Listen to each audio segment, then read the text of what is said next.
মুক্তিযোদ্ধা, কলিজার টুকরা আছে আমার চাচা হারুন কাকা। প্রত্যেকবার আসলে চাচার কাছ থেকে জোর করে 500 টাকা নিই। ওটা আর মেধা তো এক জিনিস না। তার মানে কি মুক্তিযোদ্ধা সন্তান নাতিপুতিরা কেউ মেধাবী না? যত রাজাকারের বাচ্চারা নাতিপুতি হলো মেধাবী। হাসিনা এক ফেসিস্ট স্বৈরাচারীর নাম।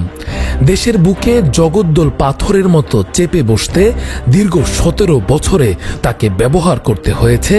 অবশেষে ডিবি পুলিশের হাতে গ্রেফতার হলেন জনপ্রিয় কন্টেন্ট ক্রিয়েটর তৌহিদ আফ্রিদি। তৌহিদ আফ্রিদির নেতৃত্বে একদল কন্টেন্ট ক্রিয়েটর টিকটকার হাত মিলিয়েছিলেন স্বৈরাচার শেখ হাসিনার সঙ্গে। উনি আমাকে বোঝানোর চেষ্টা করছে তার জায়গায় হামলাগুলো হচ্ছে আমরা যেন বলি যেগুলো বিএনপি করতেছে এগুলো জামাত করতেছে। আসসালামু আলাইকুম প্রিয় দর্শক শ্রোতা, অবশেষে গ্রেফতার হচ্ছেন বিশ্ব বাটপার তৌহিদ আফ্রিদি। নাগরিক টিভির সিনিয়র এডিটর নাজমুল সাকিব ভাই গুরুত্বপূর্ণ তথ্য দিয়েছেন এই বিশ্ব বাটপার তৌহিদ আফ্রিদির সম্পর্কে। আশা করি ধৈর্য ধরে সম্পূর্ণ ভিডিওটি দেখবেন, জানতে পারবেন অনেক অজানা তথ্য। চলুন ভিডিওতে বিস্তারিত দেখে আসি। আমার বাবা, আমার দাদা একজন মুক্তিযোদ্ধা, কলিজার টুকরা আছে আমার চাচা হারুন কাকা।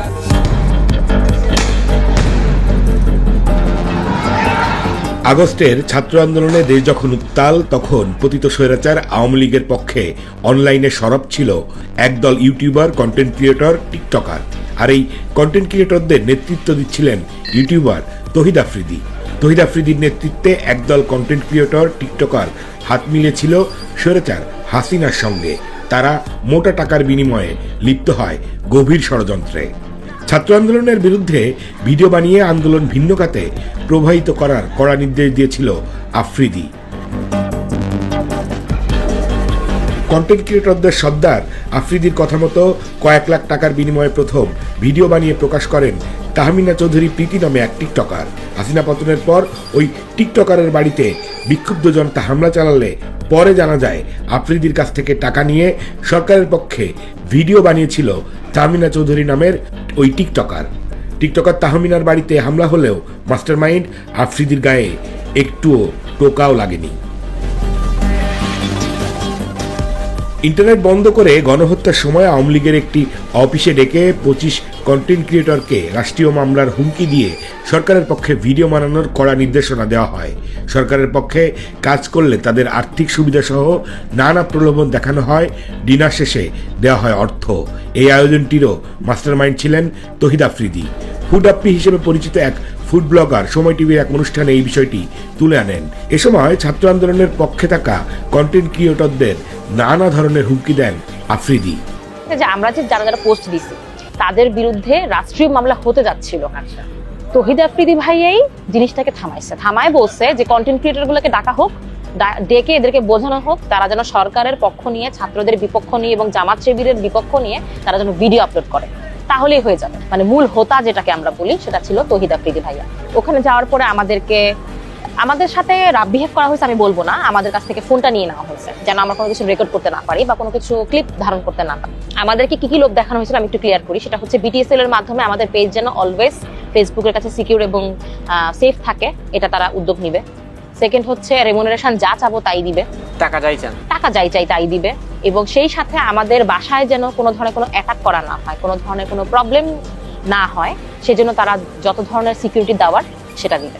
এই ধরনের লোকগুলো হচ্ছে আমাদেরকে দেখানো হয়েছিল এবং পাশাপাশি ভয় এটাও দেখানো হয়েছিল যে যদি আমরা ভিডিও না বানাই সেক্ষেত্রে কি হবে কেউ জানে। তো ওই জায়গা থেকে বাসায় আমি আসার পর আমি সত্যি কথা বলতে অনেক বেশি আতঙ্কিত ছিলাম। অন্যান্য যে কন্টেন্ট ক্রিয়েটররা ছিল তারা হচ্ছে সেখানে ডিনার করছে, অনেকে চলে আসছে। ডিনার করার পরে প্রত্যেকের হাতে আর কি এক একটা করে খাম দেওয়া হয়েছিল। ওই খামের ভেতরে টাকা ছিল, সেটা আমি জানতাম না, সেটা আমি গতকালকে মাত্র জানছি। কত টাকা ছিল সেটা জানতে পেরেছি? আমার জন্য বরাদ্দ ছিল 20,000 টাকা। অন্য বাদ বাকি কাকে কি দিচ্ছে সেটা তো আমি বলতে পারবো না। আমার জন্য বরাদ্দ ছিল 20,000 টাকা। সেটা নাকি তৌহিদ আফ্রিদি ভাইয়া বাদ বাকি সবাইকে বলছে যে ফুড আপ্পির টাকাটা আমি বিকাশে তাকে সেন্ড করে দিয়েছি। বাট এটা মানে সম্পূর্ণ একটা গুজব। ওই 17 তারিখ লাস্ট ওই টাকা দেওয়ার পোস্টের পরই আমার সাথে মেইন ঝামেলাগুলো স্টার্ট হয়। আমারই একজন বন্ধু মানুষ, সে ফোন দিয়ে বললো তুই পোস্ট ডিলিট কর, এই পোস্টগুলো রাখা উচিত না, কারণ এটা সামনে অনেক ঝামেলা হবে, তোর নয় মামলা হবে। সরকার পতনের কিছুদিন আগে সাবেক ডিবি প্রধান হারুনের ভিডিও ফাঁস হয়। অনলাইনে সাবেক ডিবি প্রধান হারুনের আপত্তিকর ভিডিও যে কোনো মূল্যে সরিয়ে দিতে সাইবার এক্সপার্ট ধরেছিলেন আফ্রিদি। সরকার পতনের পর আফ্রিদি দাবি করেছেন ডিবি হারুন তাকে নানা ধরনের হুমকি ধামকি দিত, অথচ ডিবি হারুনকে চাচা দাবি করে তার অফিসের ভিতরে ব্লগিং করত আফ্রিদি। আমাদের কলিজার টুকরা আমার চাচা হারুন কাকা। অভিযোগ আছে ডিবি হারুনের নাম ভাঙিয়ে বিভিন্ন জায়গায় ভয়ভীতি দেখাতো সে। ভাই কথা বললাম, ওরা বললো যে ভাই এটা পসিবল হবে না, কারণ হচ্ছে অনেক জায়গায় চলে গেছে, তো অনেকে রাইট ম্যানেজার আছে, এতগুলো ভিডিও আসলে এগুলো এভাবে রিমুভ করতে হবে না। মানে ফেসবুক থেকে 90% রিমুভ করলেও হয়। ছাত্র আন্দোলনের বিরুদ্ধে অবস্থান নেওয়া তহিদ আফ্রিদিকে বলা হচ্ছে এই প্রজন্মের ডিজিটাল রাজাকার। এখন কেমন আছেন তিনি? ছাত্র আন্দোলনের অন্তত 4টি মামলায় তহিদ আফ্রিদি এবং তার বাবা নাসিরউদ্দিন সাথীর বিরুদ্ধে, যাত্রাবাড়ি এবং বাড্ডা থানার একাধিক মামলার গ্রেপ্তারি পরোয়ানার আসামি আফ্রিদি প্রকাশ্যেই ঘুরে বেড়ান। স্বৈরাচার পতনের 8 মাস হলেও আফ্রিদিকে গ্রেপ্তার করা হয়নি। স্বৈরাচারের পক্ষে অবস্থান নিয়ে জাতির সাথে বেইমানি করা তহিদ আফ্রিদি সরকার পতনের পর বিয়ে করেছেন তার দীর্ঘদিনের প্রেমিকা সেই টিকটকারকে। বউ নিয়ে তাকে বিভিন্ন জায়গায় ঘুরতেও দেখা যায়। গত ফেব্রুয়ারিতে তহিদ আফ্রিদি তার ফেসবুক পোস্টে দাবি করেন তিনি দ্য প্রেসিডেন্ট ভলান্টিয়ার্স সার্ভিস অ্যাওয়ার্ডে ভূষিত হয়েছেন। তার দাবি যুক্তরাষ্ট্রের প্রেসিডেন্টের পক্ষ থেকে স্বেচ্ছাসেবী কর্মকাণ্ডে জড়িত থাকার কারণে এই অ্যাওয়ার্ড পেয়েছেন। সরকার পতনের পর চরিত্র উন্মোচন হয় আফ্রিদির। ভিডিও ব্লগিং করতে পারছেন না নেটিজেনরা। আফ্রিদি, সোলামান সুকন সহ এসব স্বৈরাচারের দোসর কন্টেন্ট ক্রিয়েটরদের বয়কটের ডাক দিয়েছে। পাবলিক সিম্পেথি পেতে এই কথিত অ্যাওয়ার্ড প্রাপ্তির ভাওতাবাজি নাটক সাজিয়েছেন Afridi. The president volunteer service award এর অফিসিয়াল ওয়েবসাইটে গিয়ে দেখা যায় কয়েকটি ক্রাইটেরিয়া পূরণ করে মাত্র $12.25 বা বাংলাদেশি টাকায় প্রায় 1500 টাকায় এই সার্টিফিকেট এবং মেডেল যে কেউ কিনতে পারে। তহিদ আফ্রিদি 1500 টাকায় ভলান্টিয়ার অ্যাওয়ার্ড কিনে সেটা দিয়ে আবার বিভিন্ন মিডিয়ায় নিউজ করিয়েছে। জনগণের সিম্পেথি পেতে এর আগেও আফ্রিদির নানা ধরনের স্ট্যান্ডবাজি আমরা দেখেছি। তহিদ আফ্রিদির বড় পরিচয় তিনি মাই টিভির কথিত মালিক নাসিরউদ্দিন সাথীর পুত্র এবং টেলিভিশনটির এমডি। বাপের টাকায় বিগড়ে যাওয়া এক অবাধ্য সন্তান। রক্ত দিয়েছে আমার বাবা, আমার দাদা একজন মুক্তিযোদ্ধা। তুমি না ভাবছো না বলম ক্ষমতাকে, আমাকে বলো আমার ক্ষমতাকে। এই টেলিভিশনটি বিলকিস জাহান নামে এক নারীর কাছ থেকে দখল করে নেওয়া হয়, জানিয়ে অনুসন্ধানী সংবাদ প্রচার করেছিল করাপশন ইন মিডিয়া। ভাইরাল সেই প্রতিবেদনটি পর সর্বমহলে মাই টিভির চেয়ারম্যান নাসিরউদ্দিন সাথী এবং তহিদ আফ্রিদিকে নিয়ে সমালোচনা শুরু হয়। তবে আওয়ামী লীগের সুবিধাভোগী দালাল নাসিরউদ্দিন সাথী এবং তার পুত্র আফ্রিদির কিছুই হয়নি। উল্টো মাই টিভির প্রকৃত মালিক বিলকিস জাহান এবং এই প্রতিবেদনের প্রতিবেদক সহ কয়েকজনের নামে ডিজিটাল নিরাপত্তা আইনে মামলা দেয় নাসিরউদ্দিন সাথী। ডিবি হারুনের সাথে আফ্রিদির সখ্যতা কাজে লাগিয়ে বিলকিস জাহানকে গ্রেপ্তার করিয়ে জেলে ঢুকিয়ে দিয়েছিল নাসিরউদ্দিন সাথী এবং তহিদ আফ্রিদি। ছাত্র আন্দোলনের সময় সরকারের পক্ষে কাজ করেছিল মাই টিভি। স্বৈরাচার পালিয়ে যাওয়ার পর ছাত্র আন্দোলনের বিরুদ্ধে অবস্থান নেওয়া মাই টিভিতে ভাঙচুর চালায় বিক্ষুব্ধ জনগণ। দখল, জালিয়াতি, সন্ত্রাসী কর্মকাণ্ড, হত্যাসহ অসংখ্য অভিযোগে অভিযুক্ত মাই টিভির চেয়ারম্যান নাসিরউদ্দিন সাথীকে বর্তমানে জাতীয়তাবাদী দলের কিছু নেতা শেল্টার দিচ্ছে। সরকার পতনের পর সারা দেশে ডেভিল হান্টের নামে যে তামাশা চলছে, সেখানে তহিদ আফ্রিদির মতো ডেভিলরা দিব্যি ঘুরে বেড়াচ্ছে। ছাত্র আন্দোলনের ডিজিটাল রাজাকারি করা তহিদ আফ্রিদির বিরুদ্ধে গ্রেপ্তারি পরোয়ানা থাকলেও কেন গ্রেপ্তার হয় না? তাহলে ডেভিল হান্টের নামে কাদেরকে ধরা হচ্ছে আমরা জানতে চাই। প্রত্যেকবার আসলে চাচার কাছ থেকে জোর করে 500 টাকা নিই। ওটা আর মেধা তো এক জিনিস না। তার মানে কি মুক্তিযোদ্ধার সন্তান নাতিপুতিরা কেউ মেধাবী না, যত রাজাকারের বাচ্চারা নাতিপুতি হলো মেধাবী। হাসিনা এক ফেসিস্ট স্বৈরাচারীর নাম। দেশের বুকে জগদ্দল পাথরের মতো চেপে বসতে দীর্ঘ 17 বছরে তাকে ব্যবহার করতে হয়েছে বিভিন্ন শ্রেণী পেশার মানুষকে।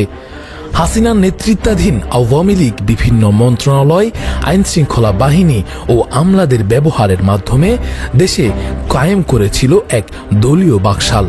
এর জন্য বিভিন্ন সময়ে তাকে গুম করতে হয়েছে শত শত মানুষকে। ভয়ভীতি দেখিয়ে নিজের পক্ষে কাজ করাতে বাধ্য করিয়েছে পেশাজীবীদের। দীর্ঘ বাকশালী শাসনে হাসিনার অন্যায় অত্যাচার থেকে বাদ যায়নি সামাজিক যোগাযোগ মাধ্যমে বিষয়ভিত্তিক কন্টেন্ট ক্রিয়েট করা ইনফ্লুয়েন্সাররাও।